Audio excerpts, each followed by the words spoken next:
റബ്ബറിന്റെ താങ്ങുവില 300 രൂപയാക്കുമെന്ന് മുഖ്യമന്ത്രി വി.ഡി. സതീശൻ. കടുത്തുരുത്തി ടൗൺ ബൈപ്പാസിന്റെ ഉദ്ഘാടനം നിർവഹിച്ച് സംസാരിക്കുകയായിരുന്നു അദ്ദേഹം. ഈ സർക്കാരിന്റെ ആദ്യ ബജറ്റിൽ 250 രൂപ താങ്ങുവില പ്രഖ്യാപിച്ചിരുന്നു. അടുത്ത ഘട്ടമായി അത് 300 ആക്കും.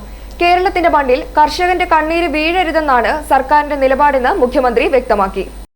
അടിസ്ഥാന സൗകര്യ വികസനം, കൃഷി, തുറമുഖ വികസനം തുടങ്ങി കോട്ടയം ജില്ലയുടെ സമഗ്ര പുരോഗതിക്ക് ഉപകരിക്കുന്ന നിരവധി പദ്ധതികൾ നടപ്പാക്കാനാകും. എല്ലാ വിഭാഗം ജനങ്ങളുടെയും സഹകരണത്തോടെ ഇതുവരെ സംഭവിക്കാത്ത ഉജ്ജ്വലമായ മാറ്റമാണ് ലക്ഷ്യമിടുന്നതെന്നും മുഖ്യമന്ത്രി പറഞ്ഞു. ഏറെ ദീർഘവീക്ഷണത്തോടെയുള്ള പദ്ധതിയാണ് കടുത്തുരുത്തി ബൈപ്പാസ്. ഇത് യാഥാർത്ഥ്യമാക്കുന്നതിന് മുൻകൈയെടുത്ത മന്ത്രി മോൻസ് ജോസഫിനെ അഭിനന്ദിക്കുന്നതായും മുഖ്യമന്ത്രി പറഞ്ഞു. അദ്ദേഹം മന്ത്രിയായിരിക്കുമ്പോൾ നൽകിയ ഈ പദ്ധതി പല കാരണങ്ങൾ കൊണ്ടാണ് വൈകിയത്. ഞാൻ അതിലേക്കൊന്നും കടന്നു പോകുന്നില്ല.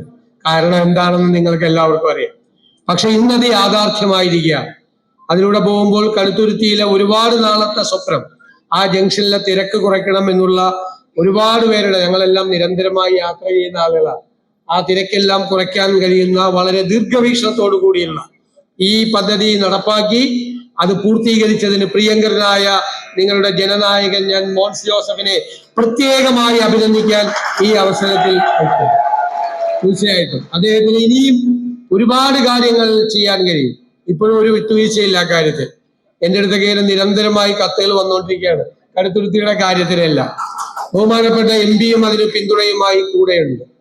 കടുത്തുരുത്തിയിൽ നിന്ന് നിങ്ങളുടെ എം.എൽ.എയും മന്ത്രിയും എം.പിയും എല്ലാം മുന്നോട്ട് വയ്ക്കുന്ന മുഴുവൻ കാര്യങ്ങളും സമയബന്ധിതമായി നമുക്ക് ഈ കഴിഞ്ഞ 5 വർഷക്കാലം കൊണ്ട് ചെയ്തു തീർക്കാൻ കഴിയും എന്ന വാക്കുകൂടി ഞാൻ നിങ്ങൾക്ക് നൽകിയ. കോട്ടയത്തെ കുറിച്ചൊക്കെ ഒരുപാട് കാര്യങ്ങൾ, കോട്ടയത്തിന് പ്രാധാന്യം കിട്ടുന്ന, നമ്മുടെ റബ്ബർ മേഖലയ്ക്ക് പ്രാധാന്യം കിട്ടുന്ന നിരവധി പദ്ധതികൾ ഈ ഗവൺമെന്റിന്റെ ഭാഗത്തു നിന്നുണ്ടാവും. ഒരുപാട് മാറ്റങ്ങൾ അടിസ്ഥാന സൗകര്യ വികസന രംഗത്ത് കോട്ടയം പോർട്ടിന്റെ ഡെവലപ്മെന്റുമായി ബന്ധപ്പെട്ടിട്ടുള്ള നിരവധി പദ്ധതികൾ കോട്ടയം കേന്ദ്രീകരിച്ച് നമുക്ക് പ്രഖ്യാപിക്കാൻ കഴിയും. കാർഷിക മേഖലയ്ക്ക് ഉണർവ് നൽകുന്ന പദ്ധതികൾ ഉണ്ടാവും. റബ്ബറിന് 250 രൂപയാക്കിയിട്ടുള്ളൂ, 300 രൂപയാക്കും, സംശയമൊന്നും വേണ്ട. അതടക്കം അത് നമ്മൾ പറഞ്ഞ വാക്കാണ്.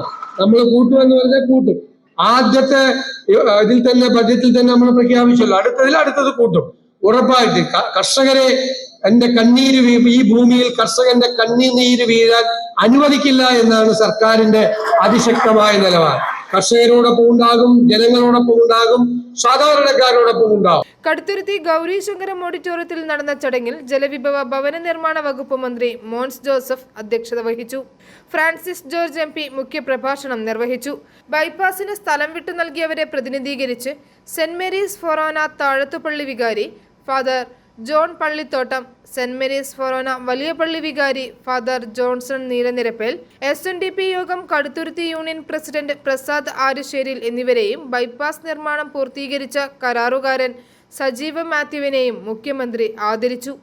ജില്ലാ പഞ്ചായത്ത് പ്രസിഡന്റ് ജോഷി ഫിലിപ്പ്, ജില്ലാ collector Chethan Kumar Meena, Kaduthuruthy block panchayat president Thankamma Varghese, ജില്ലാ പഞ്ചായത്ത് അംഗം ആൻമേരിയ ജോർജ്, ഗ്രാമപഞ്ചായത്ത് പ്രസിഡന്റുമാരായ advocate Roy George Vettikkathadam, Sunu George, Cheriyan K Jose, Jiji Suresh, Kaduthuruthy gramapanchayat vice president Deepa Induchoodan, Kaduthuruthy block panchayat അംഗങ്ങളായ ധന്യ വേണുഗോപാൽ, ലൈസമ്മ തോമസ്, കടുത്തുരുത്തി ഗ്രാമപഞ്ചായത്ത് അംഗങ്ങളായ Noby Mundackal, Tomy Paladi, Mini Savio, KS Ramyamol, Ajith, രാഷ്ട്രീയ പാർട്ടി പ്രതിനിധികൾ, വ്യാപാരി സംഘടനാ പ്രതിനിധികൾ, പൊതുമരാമത്ത് വകുപ്പ് നിരത്ത് വിഭാഗം ദക്ഷിണ മേഖല സൂപ്രണ്ടിംഗ് എഞ്ചിനീയർ GR ബിജു, നിരത്ത് വിഭാഗം ചീഫ് എഞ്ചിനീയർ M അൻസാർ തുടങ്ങിയവർ പങ്കെടുത്തു. നേരത്തെ ITC ജംഗ്ഷനിൽ നാടമുറിച്ച് റോഡിന്റെ ഉദ്ഘാടനം നിർവഹിച്ച മുഖ്യമന്ത്രിയും മറ്റ് വിശിഷ്ടാതിഥികളും ബൈപ്പാസ് റോഡിലൂടെ റോഡ് ഷോ ആയാണ് സമ്മേളനവേദിയിൽ എത്തിയത്.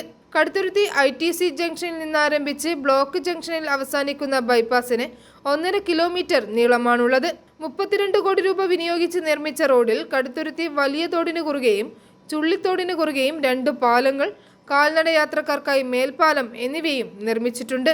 i4 news, Ettumanoor.